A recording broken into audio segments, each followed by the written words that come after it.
लोकतांत्रिक राजनीति के पार्ट 4 में आज हम लोग जाति और राजनीति के बारे में पढ़ेंगे।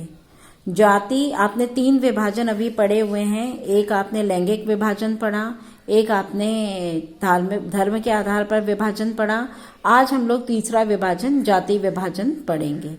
जाति पर आधारित सामाजिक विभाजन भारतीय समाज में विशेष रूप से पाया जाता है।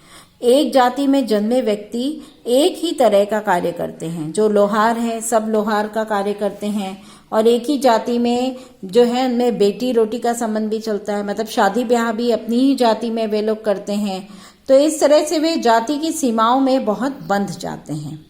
आपको पता है कि ये जो जाति व्यवस्था है, ये पुरानी वर्ण व्यवस्था पर आधारित है। हमारी प्राचीन व्यवस्था में, प्राचीन समाज में वर्ण व्यवस्था चलती थी, जिसमें ब्राह्मण, क्षत्रिय, वैश्य और शूद्र जो है वो 4 भागों में जो है वो पूरी वर्ण जाति विभाजित होती थी। पूरा समाज विभाजित होता था 4 जातियों में। आधुनिक भारत में भारत की जाति संरचना में बहुत बदलाव आया है। कैसे ये बदलाव आया है? आप देखिए कि लोग अब शहरों में रहने लग रहे हैं, लोगों में साक्षरता का प्रतिशत बढ़ा है, शिक्षा का विकास हुआ है। गांव में भी जो जमींदारी व्यवस्था है वो अब कमजोर हो गई है। अब लोगों को जो है पढ़ने लिखने के बाद ऊंचे पद प्राप्त कर रहे हैं, तो जिनसे उनकी सामाजिक जो उनका सामाजिक स्टेटस है वो भी अब चेंज हो रहा है। पढ़ने से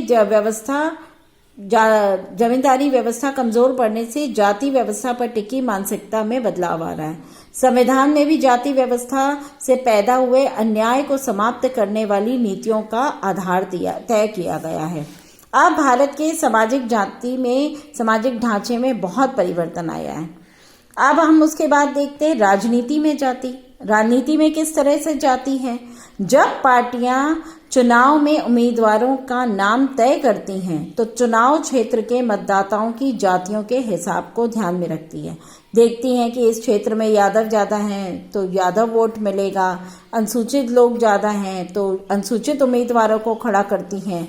तो इस तरह राजनीति में जो है वो चुनाव जीतने के लिए राजनीतिक पार्टियां जाति को बहुत ध्यान देती हैं। राजनीतिक पार्टियां कभी कभी जाति भावनाओं को बहुत उकसाती भी हैं। चुनाव में जाति का बहुत महत्वपूर्ण स्थान होता है। फिर आप देखते हैं, ये तो हो गई राजनीति में जाति। अब हम देखते हैं कि जाति के अंदर भी राजनीति चलती है। हर जाति के लोग जो है वो अपने अंदर राजनीति करते हैं। हर जाति खुद को बड़ा बनाना चाहती है, उप जातियों को साथ में लाती है, दूसरी जातियों के साथ तालमेल करती है अपने लाभ के लिए। जो पहले तो उप जातियां हैं उनको बढ़ा चढ़ा कर लाभ देती हैं ताकि वो जो है वो उनके पक्ष में जो है रहें। दूसरी जातियों के साथ तालमेल बना के चलती हैं अपने फायदे के लिए। और नई राजनीतिक गोलबंदी अब एक आ रही है जिसमें अगड़ा और पिछड़ा 2 जातियां चल रही हैं। अगड़ा का मतलब है कि जो व्यावसायिक रूप से जो है वो ज्यादा अच्छे हैं उनको अगड़ा कर दिया है, और जो है आर्थिक रूप से पिछड़े उनको पिछड़ा कर दिया है।